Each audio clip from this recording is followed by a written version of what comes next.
Saviez-vous que j'ai déjà été le genre de fille qui se valorisait en faisant 1 million de choses en même temps, en étant continuellement occupée et en cumulant les heures supplémentaires? La vérité, c'est que, après m'être complètement épuisée, j'ai finalement compris que la vie n'était pas une liste de tâches à cocher. Je m'appelle Émilie Vien et je suis la fondatrice de La Planificatrice. Je suis une experte passionnée en planification, gestion du temps et saine productivité. Et mon rôle, c'est d'aider les gens qui ont un horaire ultra chargé à trouver du temps pour ce qui compte vraiment. 168, c'est le nombre d'heures exact qu'on a dans une semaine. Et mon but à travers ce podcast, c'est de vous montrer à les optimiser sans vous épuiser. Alors oui, on va parler de planification, d'organisation et d'efficacité, mais on va aussi aborder des thèmes super importants comme la procrastination, le stress et la fameuse charge mentale. Vous allez voir, vous avez pas mal plus de temps que vous le pensez. Laissez-moi juste vous montrer comment y arriver. Bienvenue sur le podcast 168 heures.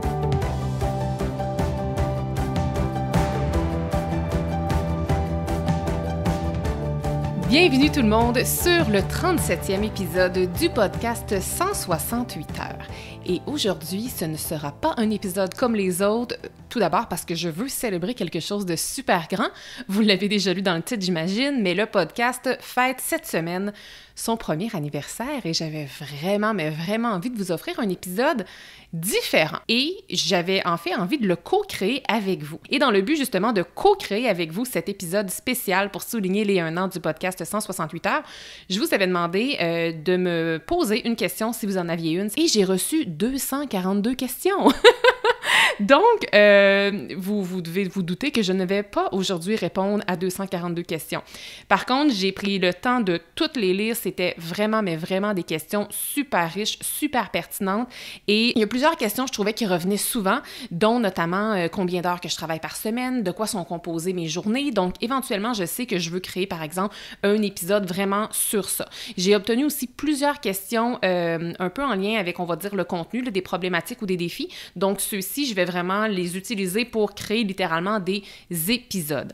Mais j'ai vu aussi qu'il y avait plusieurs questions qui étaient en lien avec l'entreprise et le podcast, là, vraiment le podcast 168 heures et la planificatrice.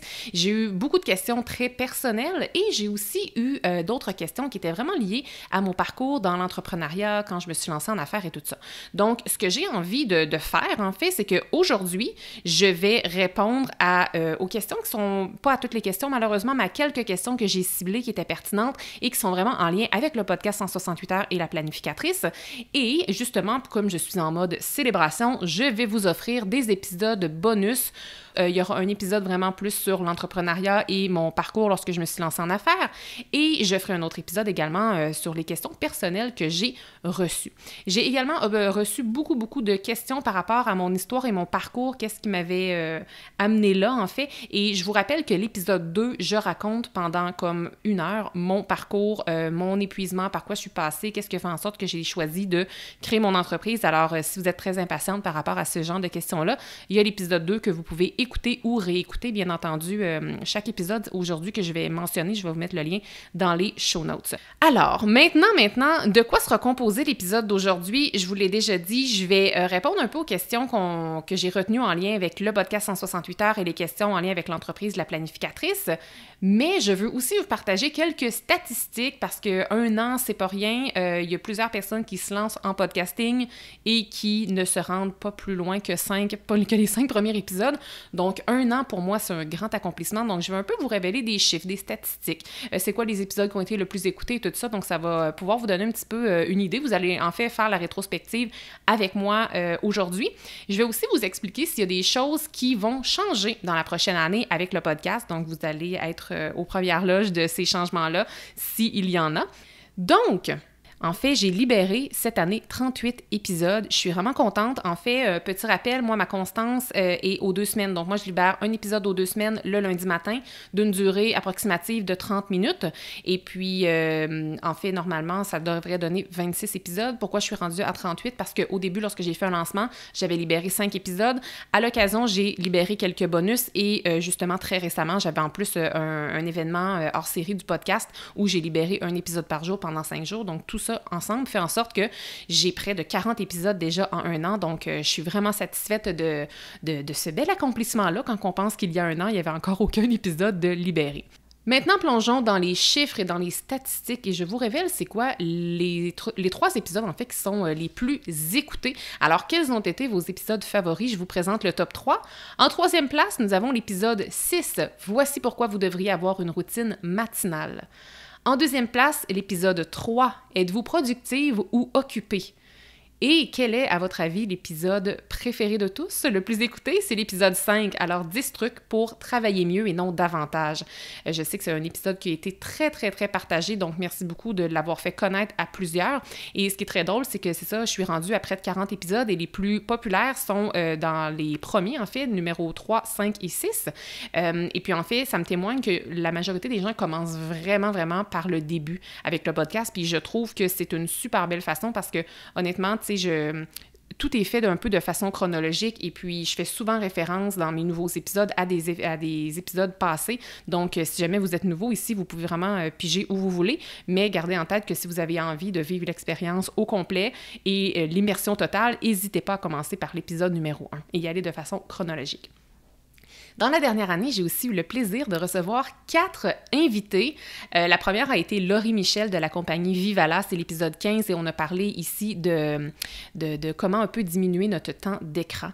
Ensuite de ça, en fait, puis avec Laurie Michel de Vivala, elle est experte en déconnexion numérique. J'ai ensuite reçu sur l'épisode 20 Audrey Lagacé qui est nutritionniste et diététiste où on a parlé de planification de repas. J'ai reçu aussi mon ami Arsène Talbot, qui est astrologue de l'entreprise Mademoiselle Astro, épisode numéro 24, où on a parlé un peu de comment l'astrologie pouvait nous appuyer, nous aider dans nos tâches et dans notre horaire. Et dernière invitée que j'ai reçue cette année, ma grande amie Joanne Dubé, qui est conseillère en orientation, nous avons abordé sur l'épisode 27 le merveilleux sujet de l'épanouissement professionnel. Maintenant, on va retourner un peu dans les chiffres. Je vous parle de mon nombre d'écoutes. Et ça, en fait, c'est très difficile au Québec, je trouve, de savoir si c'est bon ou pas bon. En fait, nos statistiques en podcasting, parce que ça fait quand même pas des dizaines d'années que ça existe. Et puis, il y a beaucoup de statistiques qui existent, mais elles sont beaucoup américaines et ou sur le marché anglophone. Donc, moi, je peux pas vraiment me comparer à ça. Et je veux dire, sur le marché francophone, il y a le Québec et après ça, il y a la France et le reste de la francophonie, ce qui fait que le marché français est très différent du marché québécois.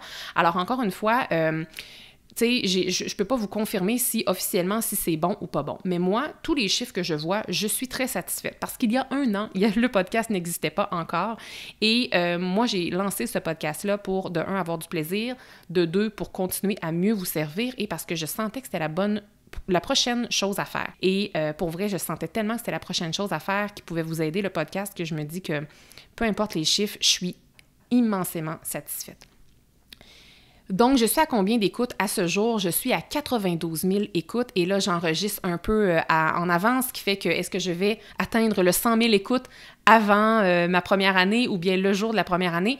Je le sais pas, l'avenir nous le dira, mais pour moi, c'est vraiment immense parce que, comme je vous le disais tantôt, pour moi, le podcast, j'avais pas d'attente très, très précise au début.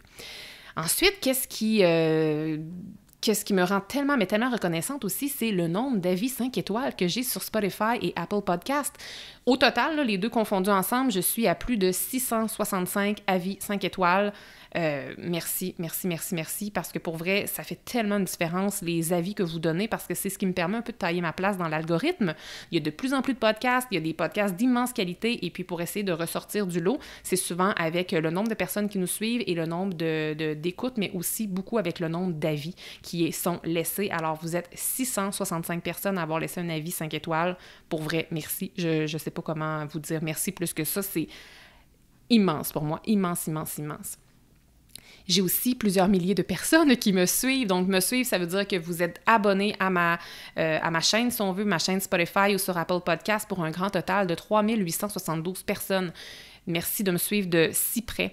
Maintenant, à votre avis, quels sont les 3 pays où le balado est le plus écouté? Je veux dire, sans grande surprise, la première place revient au Canada. Bon, on devrait plutôt dire même au Québec, là. Donc, 80% de mes auditeurs et auditrices sont au Canada, suivi de la France avec un 13%. Donc, j'espère dans la prochaine année un peu tailler davantage ma place dans le marché français en Europe parce que je trouve que c'est vraiment extraordinaire de savoir que ma voix voix a une portée qui va au-delà, géographiquement, si on veut, du pays dans lequel je vis. Donc, je suis très flattée pour votre écoute.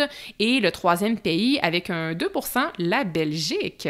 Donc, merci à tout le monde de m'écouter, peu importe où vous vous trouvez sur la planète. J'ai aussi fait cette année je suis sortie 2 fois dans les palmarès de Spotify. J'ai pas les statistiques pour Apple Podcast, mais sur Spotify, je suis sortie 2 fois dans les palmarès, puis ce qui fait que de sortir comme podcast francophone dans les palmarès de Spotify, pour moi, c'est très gros parce que la très, très grande majorité, ce sont tous des podcasts anglophones. Puis comme quand que je vais voir des fois les palmarès, il y a entre 1 et 5 podcasts francophones maximum qui sont dans les palmarès. Alors, merci de m'avoir écouté parce que c'est grâce à votre écoute, à vos abonnements et à vos avis que j'ai pu me tailler cette place-là dans les palmarès et même que j'ai été pendant une semaine à la place 48 sur 200. Alors, très, très fière de ce bel accomplissement-là pour cette première année-là, parce qu'encore là, j'avais pas d'attente. J'ai aussi eu des super belles statistiques qui sont sorties. Ces statistiques-là, c'est vraiment juste pour Spotify, qui sont sorties à la fin novembre. Donc, tu sais, j'ai pas les chiffres à jour en date d'aujourd'hui, mais j'ai les chiffres pour fin novembre. Et en fait, ça disait que le podcast 168 heures est le balado préféré de 600 personnes qui m'écoutent sur Spotify seulement. Je suis aussi dans le top 5 de 1900 personnes et dans le top 10 de 2600 auditeurs, auditrices. Donc, merci, je suis vraiment fière. Puis en même temps, j'étais un peu... j'ai failli pas vous partager ça d'entrée de jeu dans l'épisode parce que je me disais, est-ce que ça fait un peu trop flashy? Est-ce que ça fait un peu trop show-off comme de montrer des chiffres comme ça? Puis des chiffres, encore là, je peux pas me comparer, mais moi, je suis satisfaite de mes chiffres. Mais en même temps, je trouve ça super important de vous les présenter parce que oui, c'est juste des chiffres, mais en même temps, c'est pas juste des chiffres parce que si les chiffres ne parlaient pas, je pourrais pas continuer dans cette voie-là. Tu sais, si personne m'écoutait, c'est bien beau, moi, aimer faire du podcasting, mais en même temps, si personne m'écoute, il faudrait peut-être que je sois à l'écoute de ma communauté et de me dire, OK, c'est peut-être pas le format que vous aimez, donc peut-être que je voudrais me réorienter, même si j'aime tellement, mais tellement ça faire ça. Donc, je suis vraiment fière, vraiment satisfaite, puis ces chiffres-là, c'est mes chiffres, mais c'est vos chiffres à vous, parce que c'est vous qui consommez mon contenu. Tu sais, j'ai bien beau faire le meilleur contenu du monde, si personne le consomme, ben, tu sais, à quoi bon? Puis, voilà. Donc, tu sais, encore une fois, avant que je plonge dans le reste de l'épisode, là, moi, j'avais pas d'attente précise il y a 1 an quand j'ai lancé le podcast. Je savais juste que c'était la bonne chose à faire. Puis pour vrai, j'avais complètement sous-estimé la visibilité et la notoriété qu'un podcast, en fait, pouvait apporter à ma marque. Je suis donc agréablement surprise. Puis en bonus, je me rends compte que c'est possiblement la tâche que j'aime le plus faire aujourd'hui, enregistrer des épisodes. Comme quoi, c'est vraiment important de suivre notre instinct, parce que si je ne l'avais pas suivi, le podcast n'existerait pas. Et si vous voulez connaître un peu l'histoire, là, allez écouter l'épisode 1, parce que c'est là que je parle un peu de mon intuition qui m'a chuchoté à l'oreille de lancer un podcast. Donc voilà, ça c'est un petit peu la rétrospective un peu plus officielle, avec les chiffres, avec tout ça. Mais j'ai envie maintenant de vous dire, est-ce qu'il y a des choses qui vont changer maintenant que j'ai une première année de fête avec le podcast? Donc, je vous dirais qu'éventuellement, là, tu sais, je vois pas ça cette année, mais moi, éventuellement, j'aimerais possiblement augmenter la cadence et vous offrir un épisode par semaine. Mais je dois avouer que présentement, le style, le rythme, c'est-à-dire, me convient. Je pense que je vais me rendre à un épisode par semaine lorsque j'aurai peut-être une équipe qui va être avec moi, parce que bien qu'on peut penser que c'est très facile et très peu long d'enregistrer un épisode de podcast, même si mon épisode est d'une demi-heure, ça me prend pas juste une demi-heure, là. J'ai comme à peu près 9 à 10 tâches et sous-tâches qui rentrent en ligne de compte, en fait, lorsque je crée un épisode. Et juste de penser, tu sais, moi, avant, je me prends des notes, je suis quand même très organisée, structurée, ce qui fait que j'ouvre pas mon micro puis j'improvise pas là, sur un sujet qui me vient en tête, sur un coup de tête, en fait. J'y vais de façon quand même très structurée. Mon but, c'est de vous offrir des épisodes qui sont concis, qui ne vont pas vous faire perdre votre temps, parce que, n'est-ce pas, je parle de gestion de temps. Donc, pour moi, ça me demande quand même beaucoup de temps de créer des épisodes. Alors, je pense que je vais avoir besoin d'une petite équipe pour m'aider si je veux augmenter la cadence. Ensuite, je sais que c'est très, très tendance de se filmer et de mettre des Reels sur les médias sociaux, par exemple, ou de filmer notre épisode et de le mettre sur YouTube. Ce qu'il faut savoir, c'est que moi, j'aime pas vraiment ça, moi, suivre les tendances. J'ai quand même été beaucoup... Tu sais, je suis comme ça dans la vie, là, de façon générale, quand tout le monde va à droite, j'aime ça aller à gauche, juste pour pas faire comme tout le monde. Je ne suis pas très rebelle, là, mais je pense que j'ai quand même une petite fibre rebelle qui se reflète vraiment dans ça, dans les tendances. J'aime pas ça suivre les gens. Par contre, je réalise que pour plein de raisons, notamment liées au marketing et à la visibilité et à toutes ces belles choses-là que je dois quand même considérer dans mon entreprise, je vais peut-être me plier à cette tendance-là, mais ça reste à suivre. Donc, ça se peut éventuellement que vous me retrouviez sur YouTube avec le podcast, ça se peut qu'éventuellement je commence à me filmer. Je le sais pas, je vous dis ça, là. Donc, ça se peut que ça arrive, mais c'est sûr que, encore là, je vais me mettre à déléguer davantage parce que là, le choix qui fait que j'ai, entre autres, pas commencé à mettre ça en place, il y a, oui, le fait que je voulais pas suivre la tendance, mais aussi parce que ça demande beaucoup de temps. Et à un moment donné, il faut faire des choix. Donc voilà, si jamais je m'en vais vers là, c'est parce que je vais avoir des gens avec qui je vais pouvoir déléguer tout ça. Et en parlant de délégation et tout ça, je pense qu'au cours de l'année, je vais peut-être commencer à travailler avec une podcast manager ou à tout le moins déléguer vraiment, vraiment plus de tâches qui sont liées à mon podcast parce que c'est beaucoup de travail. Puis pour vrai, ce qui est très drôle, c'est que quand j'ai lancé mon podcast au début, c'était pour un peu remplacer mon blog. Puis je me disais, ça va vraiment être moins long de faire un podcast que de faire un blog, mais j'étais juste très naïve parce que c'est beaucoup plus de travail. Mais c'est une belle naïveté, je pense, parce que si j'avais su ça au départ, je ne sais pas si la décision que j'aurais prise aurait été la même. Donc, c'est une très belle naïveté. Maintenant, est-ce qu'il y a d'autres choses qui vont changer? En fait, j'ai eu 4 invités dans la dernière année et je pense que j'aimerais en avoir davantage. Mais ce qui est très drôle, c'est que moi, inviter des gens sur mon podcast, ça me sort vraiment de ma zone de confort. C'est beaucoup plus de travail pour moi, justement, parce qu'une sortie de zone de confort, j'ai peur de ne pas poser les bonnes questions. Tu sais, moi, je suis quand même introvertie de nature, ce qui fait que être toute seule avec mon micro, je suis hyper confortable. Mais être avec les gens, je veux poser les bonnes questions, je veux m'assurer, en fait, de les faire rayonner à travers le podcast. Donc, je me mets vraiment une grande pression, en fait, une pression démesurée qui est tellement pas nécessaire, mais c'est ça, c'est ma réalité. Donc, j'aimerais potentiellement avoir plus d'invités, mais je pense qu'il va falloir que je travaille un peu sur moi pour aller faciliter le tout. Puis je le sais que vous aimez ça, avoir des invités, ça amène une belle valeur complémentaire à ce que moi, je peux pas vous offrir. Donc, c'est quelque chose que je voudrais vous offrir davantage des invités au courant de la prochaine année. Également, autre chose qui risque de possiblement arriver dans la prochaine année sur le podcast, c'est potentiellement des partenaires. Donc, je suis en train de flirter avec l'idée d'avoir des commanditaire avec le podcast, puis j'en parlais justement avec une fille récemment, puis tu sais, c'est très nouveau au Québec, cette forme de publicité-là, et si je vais vers là, ben c'est vraiment important pour moi de bien le faire, parce que si je choisis d'avoir des partenaires sur le podcast 168 heures, je veux que ce soit lié à ma marque et à mes valeurs. Tu sais, moi, je veux pas promouvoir un produit pour promouvoir un produit, là, tu sais, si je promouvois quelque chose, il faut que ce soit quelque chose que j'utilise, quelque chose en quoi je crois, je veux pas le faire juste pour faire de l'argent, là. Moi, il faut que ce soit vraiment aligné avec ma vision. Et aussi, le but avec mon podcast, c'est toujours de vous présenter des épisodes de façon efficace pour vous. Donc, je ne peux pas aller couper votre concentration si je parle d'un sujet avec plein de publicité. Là, ça ne fonctionnerait pas avec ma mission, si vous me suivez. Donc, c'est ça, je flirte avec l'idée. Si jamais vous avez des suggestions de partenaires, je suis super ouverte à vous entendre, mais peut-être que ça va voir le jour au courant de la prochaine année, alors à suivre. Fait que ça, c'est pas mal les petits points que je m'étais notés là, pour vous partager un peu s'il y avait des choses qui allaient changer au courant de l'année. Et maintenant, j'ai envie de conclure. En fait, je suis loin de conclure parce qu'il y a quand même plusieurs petits points que je veux vous dire, mais la dernière section du podcast, la dernière partie de cet épisode-ci, je veux vraiment répondre aux questions que j'ai reçues en lien avec le podcast 168 heures et la planificatrice. Donc, je vais lire la question, je vais y répondre, je vais essayer d'y aller de façon assez rapide pour pas que ça dure 1 heure. Et puis voilà, donc si jamais c'était votre question, étant donné que je les ai reçues sur le sondage annuel, c'était anonyme, donc je peux pas nommer de nom. Mais voilà, alors je me lance de ce pas. Une question que j'ai reçue, c'est « Quelles sont tes nouvelles valeurs d'entreprise? » Parce que je l'ai partagé en story, je pense. J'ai fait un exercice sur les valeurs récemment parce qu'après 4 ans, parce que oui, la planificatrice, tu sais, le podcast ce mois-ci, cette semaine-ci, fête c'est 1 an, mais au mois de janvier, j'ai aussi fêté les 4 ans de la planificatrice. Et tu sais, après 4 ans, je veux dire, j'ai fait un bon tour de roue. Maintenant, c'est de me repositionner aussi pour le reste, tu sais, pour la suite, en fait, de l'aventure avec la planificatrice. Donc, moi, mes valeurs d'entreprise, à la base, étaient authenticité, épanouissement, efficacité et qualité. C'est encore très présent, mais j'ai retravaillé sur mes valeurs. Il y en a qui sont restées, il y en a qui ont évolué. Donc, authenticité est toujours présent parce que pour moi, c'est super important d'être très authentique dans ce que je transmets et que vous sentiez ça, tu sais, de ce genre d'accessibilité-là, ce genre de... Je pense qu'en étant authentique, c'est ce qui fait que vous êtes peut-être capable de vous identifier parfois à ma réalité, tu sais. Donc, très important pour moi de rester authentique dans ma personne, mais aussi dans tout ce que je fais en lien avec la planificatrice, tout produit que je sors, par exemple. Ensuite, épanouissement est resté parce que pour vrai, je pense que oui, Je parle de gestion de temps, de planification et de productivité, mais je dirais que c'est un peu un prétexte pour vous aider à vous épanouir. Donc, épanouissement est toujours là. J'ai ajouté une nouvelle valeur qui est communauté, parce que ça, c'est une belle surprise pour moi, la communauté qui s'est bâtie autour de la planificatrice.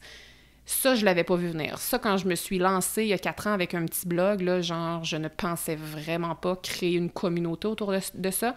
Vous êtes tellement investis, tellement présente. Donc, j'ai envie de continuer dans cette lignée-là, de créer cette belle communauté-là, continuer de la nourrir. Donc, je l'ai vraiment mis dans mes valeurs pour vraiment toujours l'avoir en tête dans tout ce que je crée.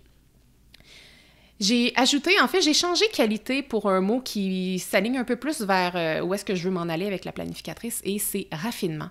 Donc, je veux aller au-delà de la qualité, je veux vous offrir une expérience dans tout ce que vous allez faire et ou vivre à travers la planificatrice. Donc, raffinement, pour moi, ça représente bien où est-ce que je veux m'en aller. Et j'ai ajouté également le mot croissance. Parce que je pense qu'avec les thématiques que j'aborde, mon but, c'est de vous aider à croître. Et vraiment, je pense que c'est vraiment un mot que je vais me mettre à utiliser beaucoup plus. Puis je veux, moi, vivre une croissance dans mon entreprise, mais je veux aussi vous offrir du contenu et ou des produits et des services qui, vous, à votre tour, vont vous permettre de grandir, que ce soit sur le plan personnel ou professionnel. Alors, pour moi, c'était tout naturel que ce mot-là fasse partie de mes valeurs. On m'a posé une autre question qui était « Est-ce que tu prévois prendre de l'expansion et avoir des employés? » Et à ceci, j'ai envie de répondre oui et non. En fait, pour le moment, depuis presque les tout débuts, je travaille avec des gens à la pige. Donc, très rapidement, moi, je savais que pour bien optimiser mon temps et ne pas retourner dans un épuisement, parce qu'on peut quand même faire un burn-out, même si on est passionné par notre travail, c'était pour moi très clair que je devais déléguer très tôt dans mon entreprise. C'est pour ça que j'ai quand même pris rapidement cette habitude-là. Donc, présentement, je n'ai pas d'employés, mais je travaille avec des gens à la pige et j'aime vraiment ça. J'aime un peu, l'indépendance que ça crée d'avoir des gens à la pige. On est moins... L'obligation n'est pas la même non plus parce que je peux décider si je veux pendant 2 mois. Si les revenus étaient moins présents pendant 2 mois, par exemple, je pourrais dire, pour les gens à la pige, je vais slacker la pédale douce un peu. donc, j'aime un peu cette formule-là. Toutefois, dans cette année, parce que dans la question, on me demandait si je prévoyais prendre de l'expansion et avoir des employés.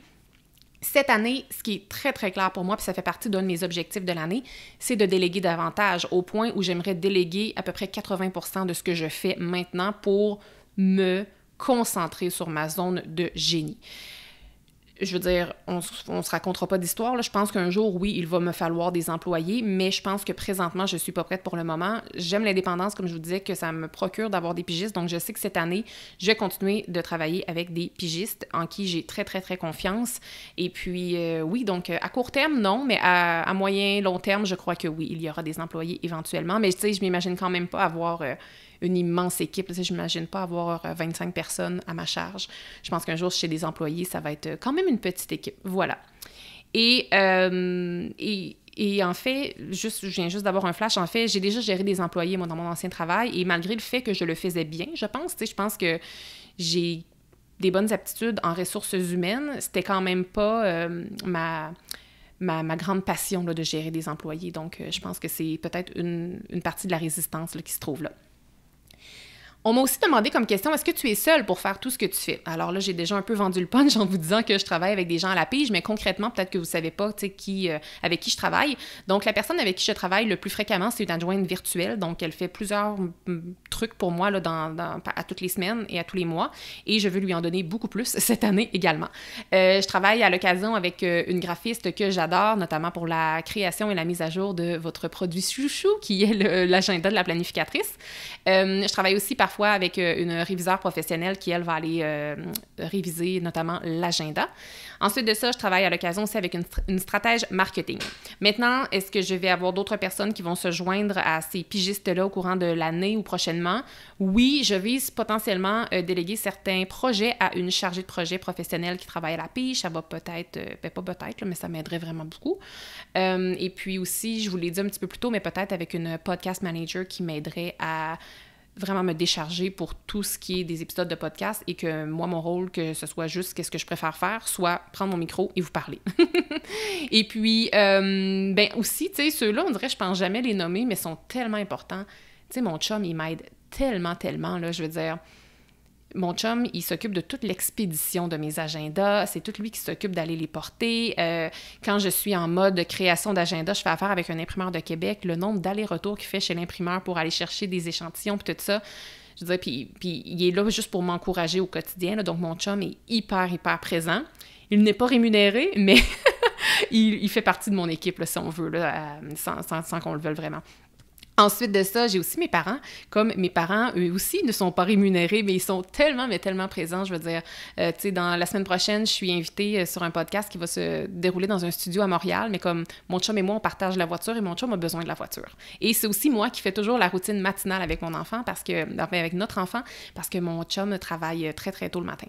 Ce qui fait que moi, pour aller à Montréal, enregistrer dans un studio, ça demande beaucoup de logistique parce que j'ai besoin d'un chauffeur. Ça va être mon papa, puis j'ai besoin de quelqu'un qui va s'occuper de mon fils. Puis ça va être ma maman. Fait que ça, c'est juste pour vous donner un exemple, mais tu sais, c'est plein d'autres choses. Là. Quand je reçois mes commandes d'agenda, c'est mon père qui va chercher ça. Il se tape 1h30 de route pour venir à Québec pour aller chercher mes commandes. Donc, tu sais, c'est vraiment un projet familial, même si c'est moi qui est devant, tu sais. Fait que merci à toutes mes pigistes et aussi à ma famille qui est vraiment très, très présente.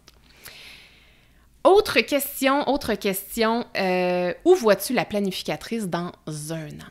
Hey, on dirait que j'ai eu de la misère parce que là, j'ai lu les questions et je me suis quand même écrit quelques petits points en préparation, puis j'ai commis de la misère à répondre à cette question-là. Pourquoi? Parce que je pense que je me vois dans un an, ironiquement, là, à la même place, mais en même temps complètement ailleurs, OK? Puis j'ai un peu de la difficulté à vous expliquer pourquoi je me sens un peu dans cette dualité-là. Mais en fait, non, c'est pas une dualité parce que je suis très confortable en disant ça, mais ça fait un peu illogique là, de dire que je me vois complètement ailleurs et en même temps à la même place. Mais tu sais, je pense que je me vois dédier vraiment, vraiment beaucoup plus de temps à ma zone de génie, mais tu sais, je m'imagine pas un très grand changement dans mon quotidien. Je pense que dans un an, je vais me sentir autant investie, sinon plus, dans mon entreprise, mais je pense que je vais être moins impliquée. Tu sais, d'où le fait que je me vois ailleurs et à la même place en même temps. Et chose certaine, je me vois vraiment dans une posture, une position différente dans mon entreprise et j'ai envie de dire aussi dans mon industrie. Je pense que c'est ce que j'aurais envie de répondre à cette question-là. J'ai reçu une autre question aussi très pertinente qui était « Qu'est-ce que ton podcast et le partage de contenu t'a apporté en un an? » Je dirais en fait que ce que j'ai réalisé, c'est que ma force, c'est ma voix.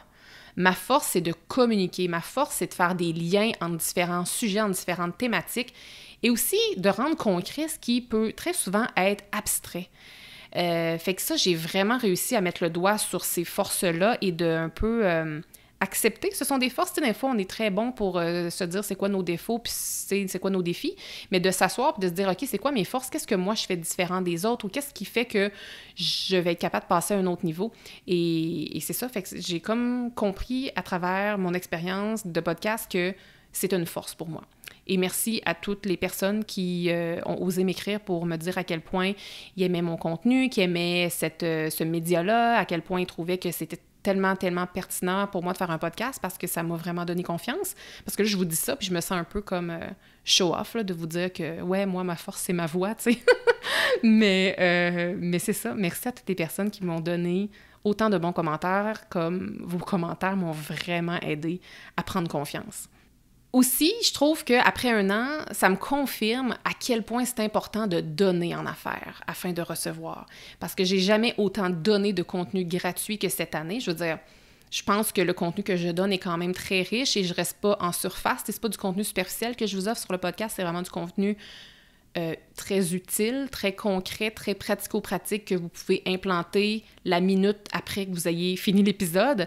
C'est ça, j'ai jamais donné autant de contenu gratuit, puis je le sais à quel point c'est important là, de donner du contenu gratuit en affaires, mais j'ai jamais autant reçu cette année. Donc voilà, j'ai jamais autant reçu cette année non plus, donc ça me confirme à quel point que c'est important de donner en affaires. Ensuite, quel épisode de podcast t'a donné le plus de plaisir à créer et pourquoi? Il y en a deux qui me sont venus en tête très, très rapidement, donc je les partage. J'ai vraiment, vraiment trippé à créer l'épisode de podcast sur la manifestation, qui est vraiment un sujet parallèle aux thématiques que j'explore habituellement. C'est l'épisode 19. Puis pourquoi j'ai autant de plaisir? En fait, je pense que c'est parce que je me suis autorisé une très grosse sortie de zone de confort en faisant cet épisode-là. Si vous l'avez écouté, vous savez très bien de quoi je parle. Et si vous ne l'avez pas écouté encore, en fait, c'est parce que j'étais très inconfortable de parler de manifestations publiquement, là. Donc, mais j'étais fière de moi après, puis c'est un sujet que j'aime vraiment parler, tu sais. Avec mes amis en privé, j'aime ça en parler tout le temps, donc, tu sais, c'est le fun de l'exposer finalement. Fait que très grosse sortie de zone de confort, mais j'ai eu beaucoup de plaisir à faire cet épisode-là. Et aussi, un autre que j'ai eu vraiment du plaisir à faire, c'est un épisode sur l'importance d'écouter son intuition, qui est l'épisode 26. Et ça, c'était un épisode qui était 100% spontané. Je l'ai pas édité du tout. J'ai ouvert mon micro de façon ultra spontanée parce qu'il venait de se passer quelque chose dans ma vie. J'ai parlé pendant, je sais pas, 15-20 minutes, j'ai fermé et puis ça a été tout. Normalement, mes épisodes sont beaucoup plus structurés, beaucoup plus songés, pensés et alignés avec une certaine ligne éditoriale. Mais cette fois-là, c'était vraiment spontané, puis j'ai eu vraiment du plaisir. Donc, tu sais, je pense que c'est un beau message que je me dis à moi-même que je pourrais me permettre davantage d'épisodes spontanés. Et cet épisode-là a été très, très, très écouté. Je pense que l'épisode 26 sur l'intuition, c'est l'épisode qui a été le plus écouté dans la première semaine. Donc voilà, je pense que j'ai bien fait d'écouter mon intuition pour vous parler de l'intuition. Je pense que tout le monde a aimé ça. Ça a été gagnant-gagnant. Après ça, autre question. Quelle est la chose dont tu es la plus fière d'avoir réalisée dans ton entreprise? La première chose qui m'est venue en tête, puis là, je vais vous en dire 3. Là. Alors, je vais un peu différer de la question parce qu'on me demandait c'était quoi la chose dont je suis la plus fière. Celle qui m'est venue en tête, la première, c'est vraiment le podcast. Puis là, je vous dis pas ça parce que vous êtes en train d'écouter mon podcast, mais c'est vraiment la première chose qui m'est venue en tête. Ouais, je suis vraiment fière d'avoir réalisé ça parce que je pense que je le fais bien. En plus, tu sais, grâce au podcast, j'ai compris vraiment c'était quoi ma plus grande force, qui était ma voix, ma façon de communiquer. Et le podcast, ça met ça en valeur, tu sais, ça met en valeur ma plus grande force. Donc, je suis vraiment très, très fière d'avoir mis ça en place. Mais qu'est-ce qui est venu après? Ben, c'est mon produit imprimé, l'agenda, parce que c'est un outil que moi, j'utilise au quotidien. C'est un outil que des centaines et des centaines de personnes utilisent au quotidien. Donc, je sais que ça fait une différence dans votre vie parce qu'au nombre de témoignages que vous me partagez en lien avec l'agenda, je sais que ça fait une différence dans votre vie. Donc, je suis très, très fière d'être l'auteur de ce produit-là, qui est un produit essentiel pour plein de gens au quotidien. Donc, très fière d'avoir créé ça. Et autre chose qui me rend très, très fière, puis ça, c'est drôle parce que c'est vraiment une surprise pour moi. Je ne m'attendais pas à créer ça en créant une entreprise, mais c'est la communauté. Puis je vous l'ai dit en parlant un petit peu plus de mes valeurs là, dans les questions précédentes. Pour moi, je suis très fière d'avoir créé la communauté qui navigue autour de la planificatrice. Vous êtes tellement investis, tellement présente, puis ouais, puis en fait, c'est ça. La beauté, c'est que c'est une surprise. Quand on se lance en affaires, on a des attentes, on sait qu'il y a des choses qui vont arriver, mais ça, je l'avais vraiment, mais vraiment pas vu venir. Donc, voilà. Merci. Je complète avec 2 dernières questions parce qu'à un moment donné, il va falloir que cet épisode-là se termine. Quelles sont tes aspirations pour la suite et ou tes projets en cours et à venir? C'était pas précisé à savoir si c'était dans un horizon de 0-5 ans, donc moi, je vous dis un peu c'est quoi mes prochains projets, prochaines idées, prochaines ambitions pour la prochaine année. J'ai un nouveau service qui va voir le jour bientôt, donc j'ai repris récemment quelques clientes en service d'accompagnement individuel, mais j'ai vraiment un nouveau service complètement nouveau qui va sortir au printemps. Je pense que ça va sortir pas mal en même temps que les tulipes, donc restez à l'affût. Je suis très, très, très emballée de vous offrir ça, puis j'ai comme envie de vous dire plein d'affaires, mais en même temps, je laisse planer le suspense, alors à suivre. Mais nouveau service à venir très, très bientôt. Je vais aussi, au courant de la prochaine année, mettre à jour mon image de marque qui va être davantage alignée avec mes valeurs qui ont été justement mises à jour, donc j'ai super hâte de travailler là-dessus. Restez à l'affût. Je veux dire, ça ne sera pas un changement 360. Là. Je veux dire, j'aime déjà beaucoup mon image de marque et vous me témoignez très souvent aussi que vous aimez mon image de marque. Le but, c'est pas que du jour au lendemain que vous vous sentiez perdu quand vous allez sur mon site web ou quand vous allez écouter mon podcast, mais il va quand même y avoir une mise à jour qui va vraiment s'aligner avec où est-ce que je m'en vais avec mon entreprise. Ensuite, je veux peut-être, là, il y a beaucoup de peut-être, là, mais en tout cas, il va peut-être y avoir un nouveau produit imprimé et aussi peut-être un accessoire complémentaire à l'agenda. Puis pourquoi je vous dis des peut-être? Bien parce que je veux quand même laisser planer le suspense. Je veux pas me commettre non plus sur quelque chose que je suis pas encore sûre à 100% que je vais offrir. Puis il faut vraiment que j'aille explorer ça un petit peu plus en détail, autant au niveau budgétaire qu'au niveau de la création. Donc, à suivre. Peut-être un produit imprimé et aussi peut-être un accessoire qui va être complémentaire à l'agenda. Donc, je pense que vous allez vous restez connectés à mon univers. Et si ces choses-là ont à voir le jour, eh bien, vous allez être les premiers et les premières avisés. Ça me trotte en tête depuis déjà plusieurs années. Et est-ce que ce sera cette année? Peut-être que oui. Est-ce que ça va être peut-être l'année prochaine aussi? Je ne sais pas. Mais un événement présentiel, c'est quelque chose que j'aimerais mettre en place et pas dans 10 ans. Là. Donc, c'est pour ça que je l'ai comme un peu mis ici parce que c'est vraiment quelque chose, un projet dans lequel j'aimerais... en tout cas, je veux investiguer là-dedans pour voir si c'est quelque chose qui serait intéressant à faire. Donc, à suivre, peut-être ça. J'ai aussi de beaux et de grands projets d'écriture. Il y a une question, en fait, que je l'ai pas adressée là, officiellement, mais je l'ai dit ici à quelqu'un qui m'a demandé « Est-ce que tu vas un jour écrire un livre? » Oui, c'est sûr que je vais écrire un livre et je vais pas juste en écrire un. Moi, je me vois écrire des livres. Je me vois écrire vraiment plusieurs livres. Je veux dire, depuis que je suis tout jeune, je sais que je vais un jour être auteur. Mais c'est ça. Est-ce que ce sera cette année que je vais libérer un livre, publier un livre? Je ne le sais pas, mais c'est quand même, je l'ai quand même mis là parce que je veux quand même libérer du temps à mon horaire pour un peu me connecter, si on veut, avec cette identité-là, l'identité de la femme qui écrit un livre. Je veux faire de la place à mon horaire pour mes projets d'écriture, donc à venir, mais encore là, je ne suis pas prête à me commettre à savoir si ce sera cette année ou dans quel horizon de temps, mais en tout cas, je veux faire de la place à mon horaire cette année pour ça. Dernière chose, dernière ambition que j'ai pour cette année, c'est vraiment de déléguer davantage parce que tous les beaux projets que je viens de vous dire, là, mes ambitions pour la prochaine année, si je veux les mettre en place, je n'ai pas le choix de déléguer davantage. Je vous l'ai dit un petit peu plus tôt que j'ai comme l'ambition de déléguer 80% des choses que je fais présentement.